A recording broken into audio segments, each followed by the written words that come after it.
They started playing on the radio. We got the whole neighborhood to put dimes in the phone to call up and request the song. And before it, the DJ got on the radio and he said, look, if Joe Bataan is out there, tell him to tell everybody to stop calling. The record is already a hit.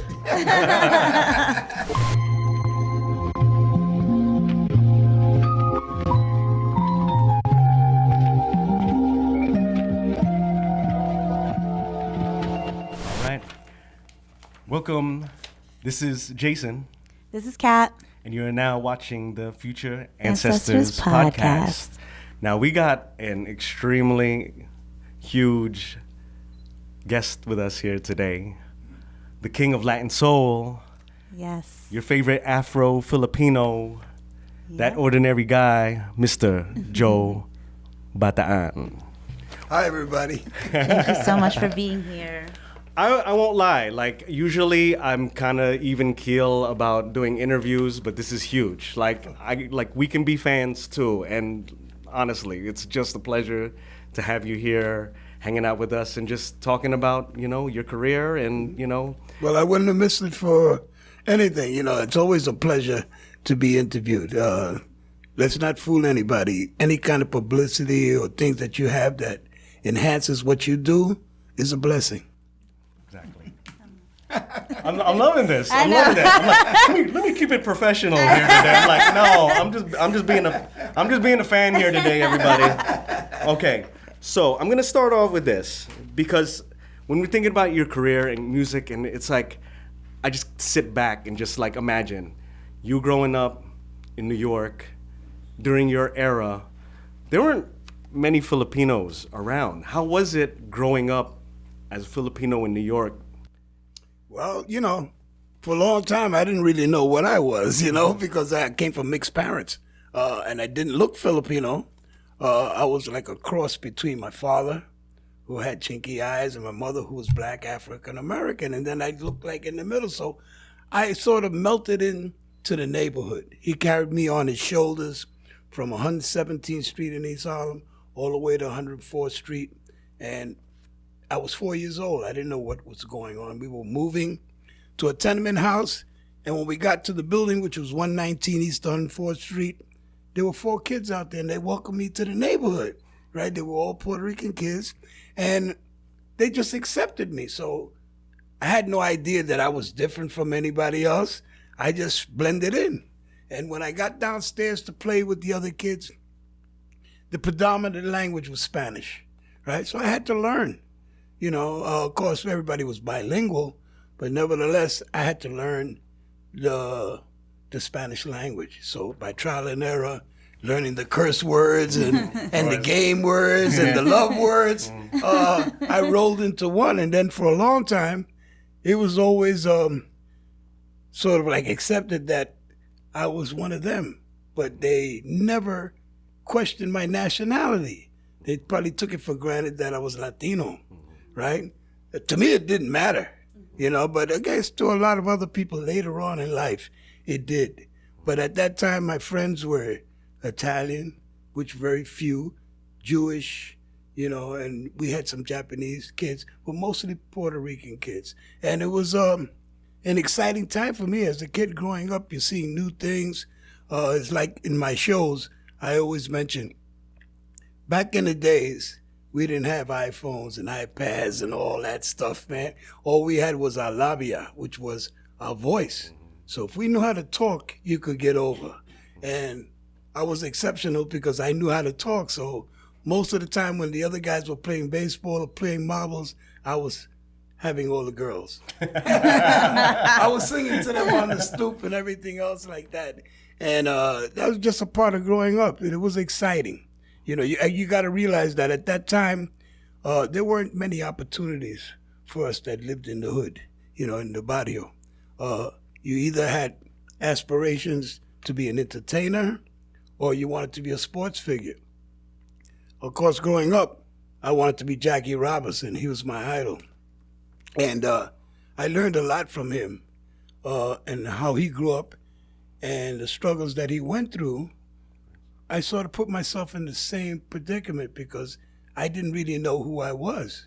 I knew I was a kid, but I didn't know that there was some direction or some national aspect of my life that I was supposed to follow. I was just going forward, and that didn't transpire because I didn't grow past 5'7". Like a lot of us. I got into trouble, about Filipinos, we weren't very tall. And luckily, I got into music. I always sang. I used to listen to the hit parade, like you have Billboard now. We had Cashback, the hit parade books, and I would imitate all the singers: Patti Page, Frank Sinatra, Nat King Cole. Of course, we didn't have many Filipinos back then or Asians that were in the limelight. And of course, we didn't have that many blacks either. When we went to the radio, our band for black entertainment was all the way at the end. So you had a poor signal. And then for Latin, it was on the other end, which was another poor signal. So most of the music that we heard was Anglo. And that was my first influence. You were in the film We Like It Like That. Right. And in the movie, you were talking about doing something else naughty. You were sneaking into the bottom of the church. Right. Go play the piano in the church basement. Yeah. What led you to have that passion for music that you were willing to do anything just to play? Well, it started when I started to get in trouble, right? And,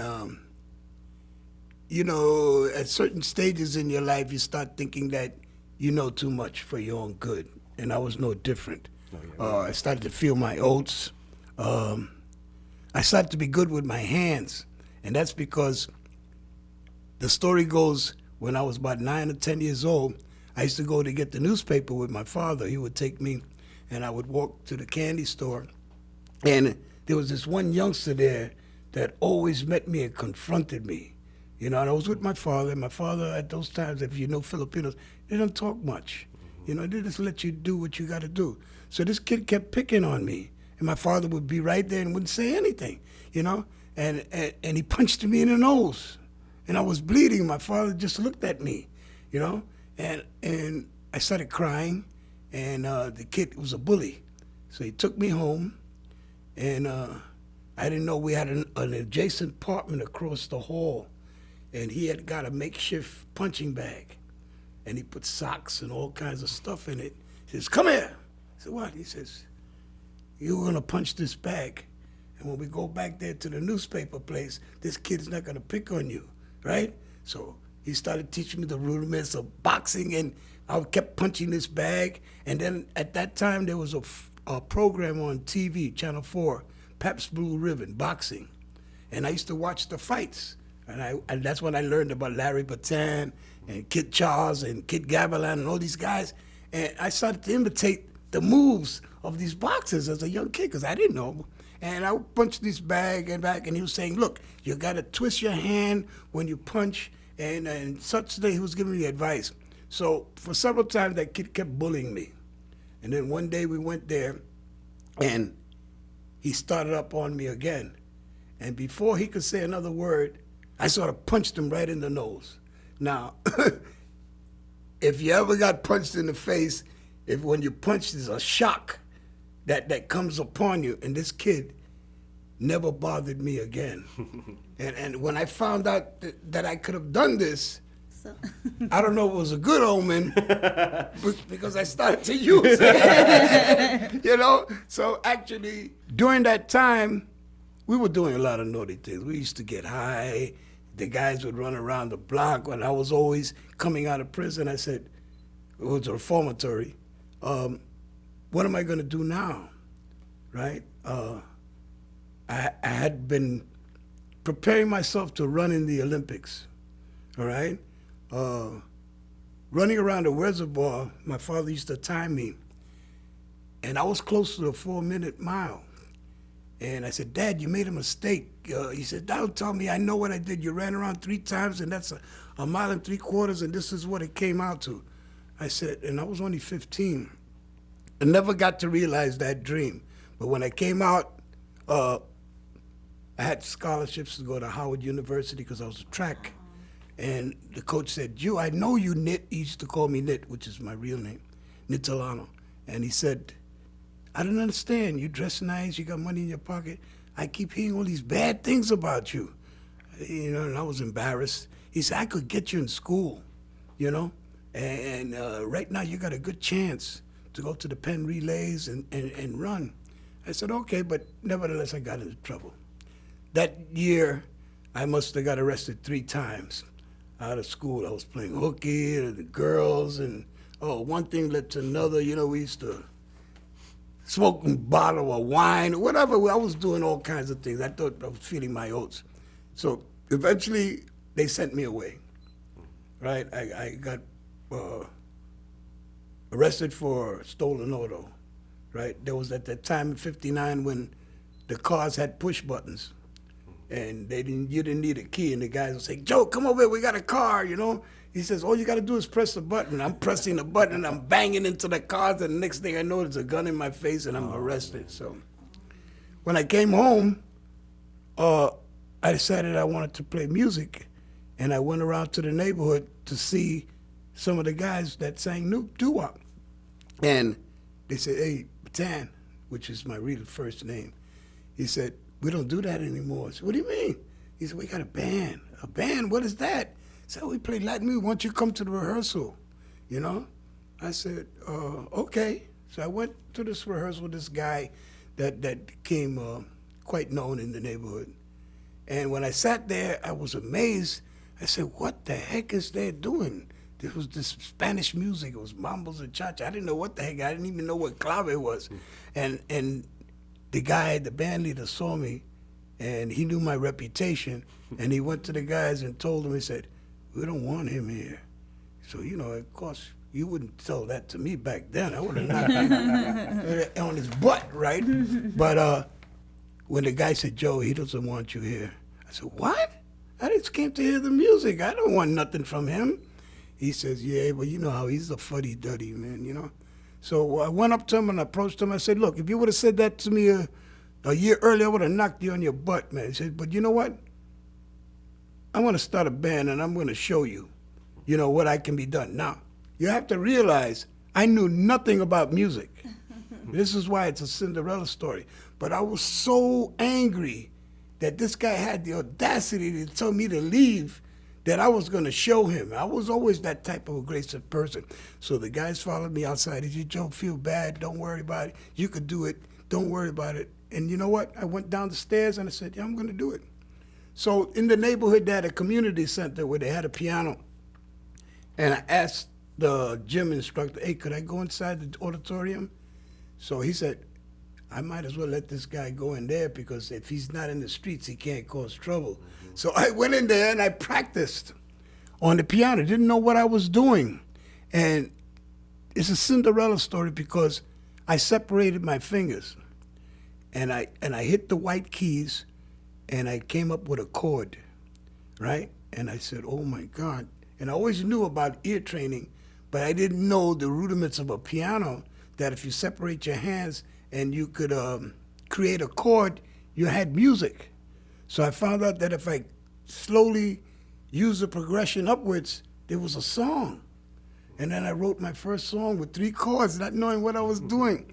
And I kept playing this on in the auditorium, and people would come into the auditorium to hear me sing, right?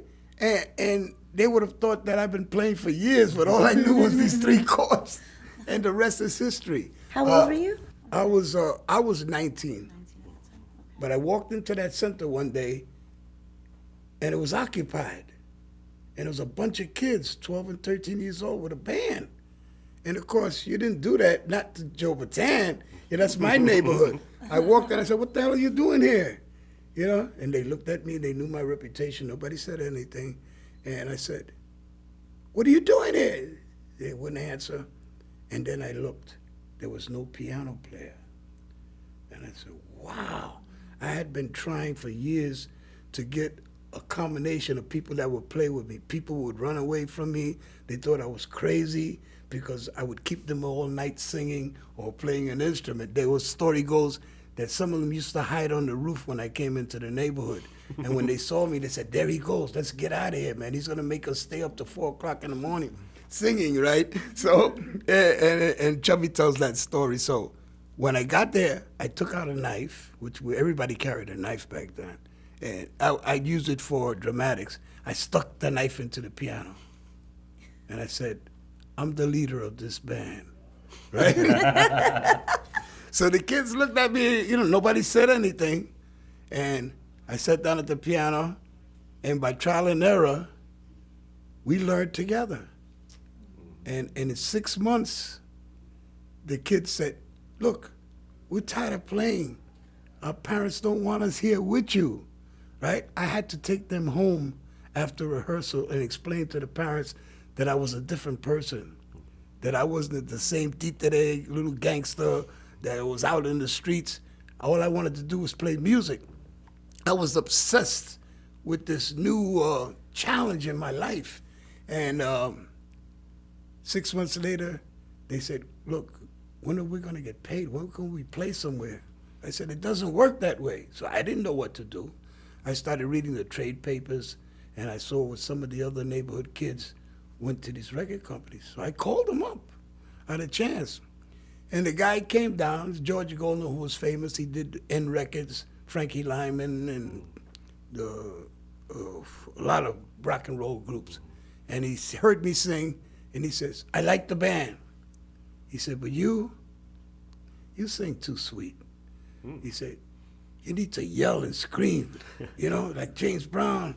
And I said, what are you talking about? He says, get somebody else to sing. What do you care? You're the band leader. And I guess the greatest move I made was I told him, go to hell. And he says, well, I know what I'm doing. I've been in this business. I did Frankie now. I did all. He started naming his track record. And I said, nah, forget it. And I think that was the best move I made, because at that time, people were hearing me sing in the clubs, and everybody wanted to take my song, right? And they wanted to put me in the background, but I still refused. I went up to, I don't know if you saw the Frankie Lyman story with this guy, Morris Levy, who was Mafia. And I went up there for an audition, and he said, okay, what do you want, son? He had a big cigar in his mouth. And I said, well, I want to record. He says, yeah, okay, what else? I said, well, I want to get paid. He said, pay? We don't pay anybody, And I said, well, what's the problem? So he was asking the cohort that had brought me up there. And he said, Mr. Morris, he wants to record, but he's having problems in the industry. Nobody wants to touch him. Or say, he said, who? Tell me who it is. So he called up this guy, this jockey who was famous.